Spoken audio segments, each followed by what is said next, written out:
some of the fears about AI and media is like, oh, we're going to replace journalists with like AI that just churns out these stories, which might happen to a certain extent. I think a lot of media organizations are right now trying to figure out their guidelines about when is a journalist allowed to use ChatGPT or something to generate text. Especially something like the Daily Mail, where realistically they're grabbing stories from other platforms and rewriting them. Yeah, exactly. Do you need a quote unquote journalist to do that? Which again speaks to also that question of like, if you're just getting into journalism and that base level job realistically is usually that kind of area, like are those jobs still going to be around? Again, speaks to our episode from earlier. Yeah, no, and potentially not, because yeah, you're right. A lot of what the Daily Mail puts out, as an example, is just like regurgitated shit from other publications.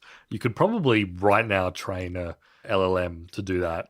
You probably wouldn't even need to train it. It could probably, like, it knows what a Daily Mail article sounds like. Yeah, you're right. I could probably just do it. Anyway, but the other thing that AI is definitely going to change is in distribution, basically. As I said before, this idea that you're going to have a platform that basically you say, I want to hear all the finance stories.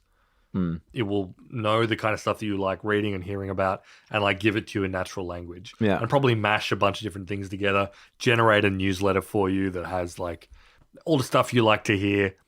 That stuff is kind of hurtling down the pipeline as well. So the whole model of like, I'm going to scroll my fucking social media feed and I'll see a headline that's like written in the most like, I was at Pedestrian, the founder of Pedestrian.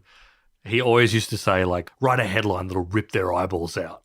Rip their fucking eyeballs out. Like, you see this on Facebook and you got to click on it. Yeah. That whole thing is gone. Like that doesn't work anymore. You can't build a sustainable business of ripping people's eyeballs out, especially now when what's being offered as kind of like a bold new vision is like, you don't need to rip anyone's eyeballs out. You just go to this platform that gives you everything you want to know in a nice format.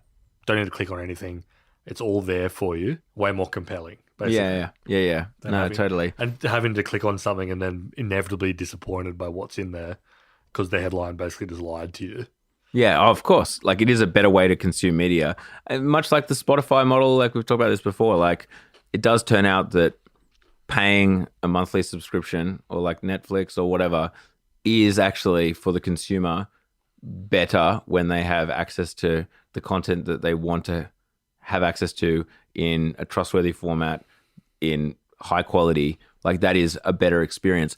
That said, like, you kind of made me think then, okay, I've got a bunch of subscriptions, whatever, a couple Substacks, a bunch of premium kind of news media outlets, whilst like something like The Information or Semaphore or whatever might not technically allow it, like what's to stop businesses from subscribing as users, passing the information that gets sent in their inbox that morning, using AI to basically rewrite it and provide summaries of it, blah, blah, blah, blah, blah.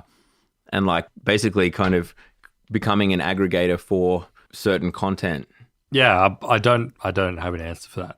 We are definitely at the point, and we probably should have talked about this in our last episode, but at the point where it's kind of like a lot of people are sitting up and taking notice of how valuable the content they produce is to something like OpenAI. Yeah, which is why like Reddit, for example, has like started charging for its API. That's right. Reddit started, and it came out that OpenAI was already paying Twitter for access to all the content that get posted on Twitter to like feed into its machine.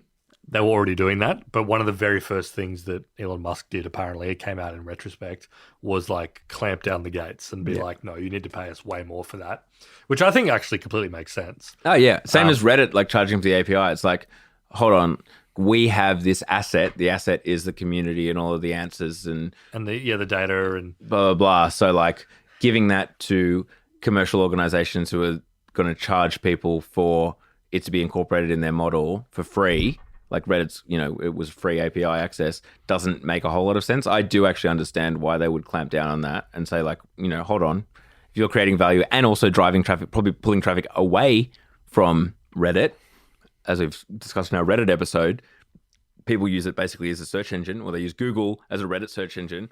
Will AI replace Down Round is now a premium podcast.